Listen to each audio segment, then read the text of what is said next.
What's up guys, this is Ray and today I'll be talking about the 2018 Japanese movie Nisekoi, directed by Kawai Hayato. And before we start this review, if you guys are new to my channel, I upload Japanese movie reviews as often as I can. Not every day, but as often as I can. But if you want to support Eiga-Man Ray, feel free to do so by leaving a like, sharing any of the videos, and of course subscribing. And so Nisekoi, I remember when it came out in the movie theaters late last year, I think it was around December, I opted not to watch it in the theaters just because I don't often spend money to watch adaptations of romantic anime or manga. I might have heard the name Nisekoi in passing, but I never followed the original source material. I had a few friends and also former students who absolutely loved the manga and all.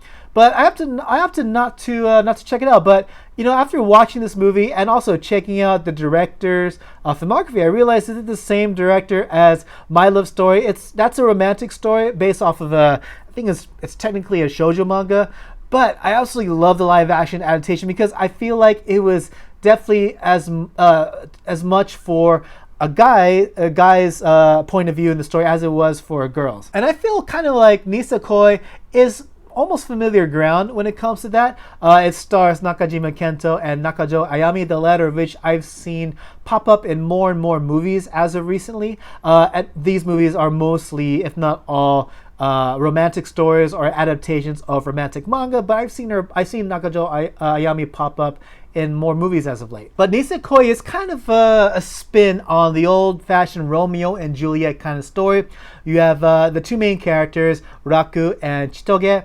Raku is the heir of a Yakuza family, and Chitoge is the heiress of a not a Yakuza gang, but a gang. And these two gangs are on the verge of war with each other, but the two leaders of either gang, Chitoge and Raku's fathers, they come up with this partnership, basically pretending to be boyfriend and girlfriend. And the hard part about it is that when Raku and Chitoge first meet each other, they don't get off on the right foot. They absolutely hate each other, probably as much as their respective gangs hate each other. But they decide to play this false relationship just to prevent any bloodshed, and so their respective gangs can be at peace. But the story begs the question: how long can these two youths carry on this fake relationship? That's what Nisekoi means. Nisemono means fake, and koi is love. So Nisekoi means fake love or false love, if you will. So that this is what the story is about. How long can they hold this fake relationship, especially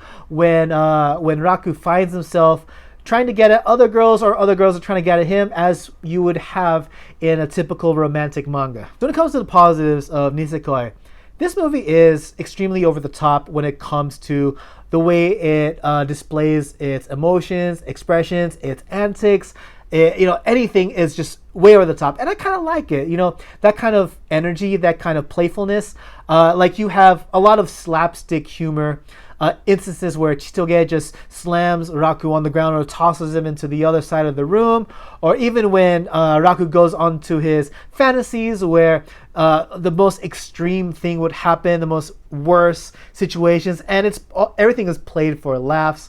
And the way they react with each other, like Raku refers to Chitoge as the gorilla girl, and Chitoge refers to Raku as Moyashi boy, like Moyashi was a bean sprout. So that's the kind of couple you can expect Chitoge and Raku to be. They're the kind of couple who, at first they're at each other's throats, so they don't like each other, calling each other names, finding the best way to not see each other, but they're forced to see each other for the sake of their respective families. And then you get to see that growth come along as the story progresses. And as tropey as it was, this is not the first time this kind of couple is in a romantic story or an adaptation of a romantic manga. But I just can't help but like the characters, and I think they genuinely delivered a decent job in the performances. It's not like award-winning acting or anything like that, but I think for the sake of portraying the character that they want to portray, they did a very good job. And I think the supporting cast were fun, memorable. I think my favorite supporting character was played by Daigo. I can't remember the name of Daigo's character. He was one of Chitoge's bodyguards who's trying to always get in the way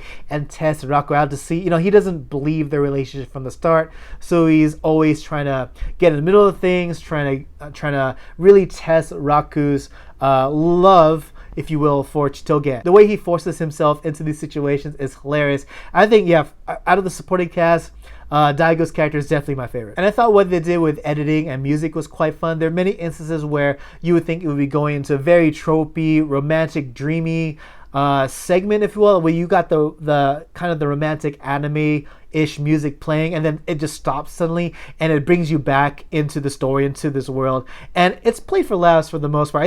I think everything that this movie does is play for laughs, and when it does go into its comedic elements, I think it was generally funny. It was generally smile-inducing. And when this movie went into its emotional points, the points that are meant to make you cry, I think generally, yeah, you know, for me, personally, I didn't shed any tears.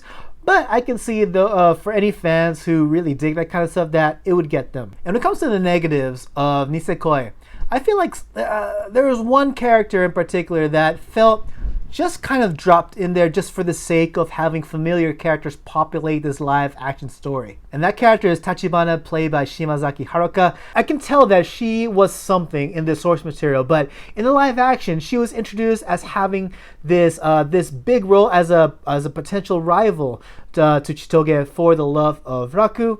But I felt like after they introduced her character, they really didn't go much anywhere with it. Like, they kind of left it hanging, and she really didn't have an overall impact in the story. She was just kind of there, just taking up space, maybe dropping in, trying to be a nuisance to these two characters' relationship.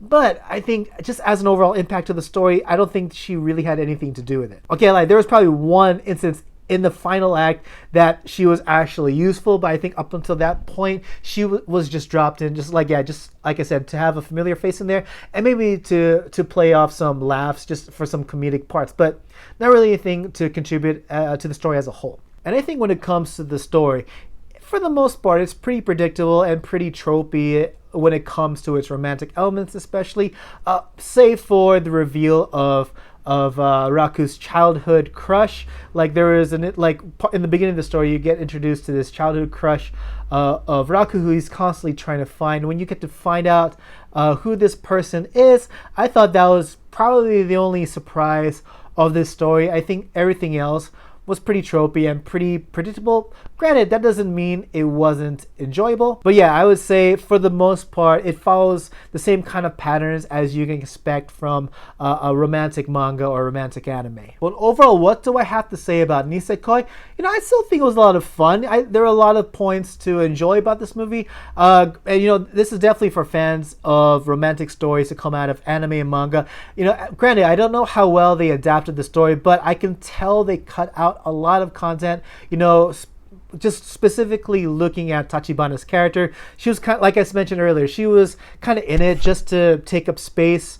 She didn't really contribute much to the overall story, not like, in my opinion. Like, she was just there as a familiar face. But I think everything else, it was still a lot of fun. There are a lot of things to enjoy about this movie, and I think the chemistry between the two characters are what sells the movie. I think I had a lot of fun just seeing the way the two main characters make exchanges, the way they talk to each other, and seeing the way their relationship grows. I thought it was fun. I had no complaints about that. And like I said, the over-the-topness, it gave this movie a lot of personality, and I think when it comes to adaptations of anime and manga, you definitely need a lot of personality in order to stick out. This movie definitely does. It's high energy, it's over the top, and if you're a fan of that kind of humor, this movie has it in spades. Do I recommend this movie? Yeah, I mean, it's fun.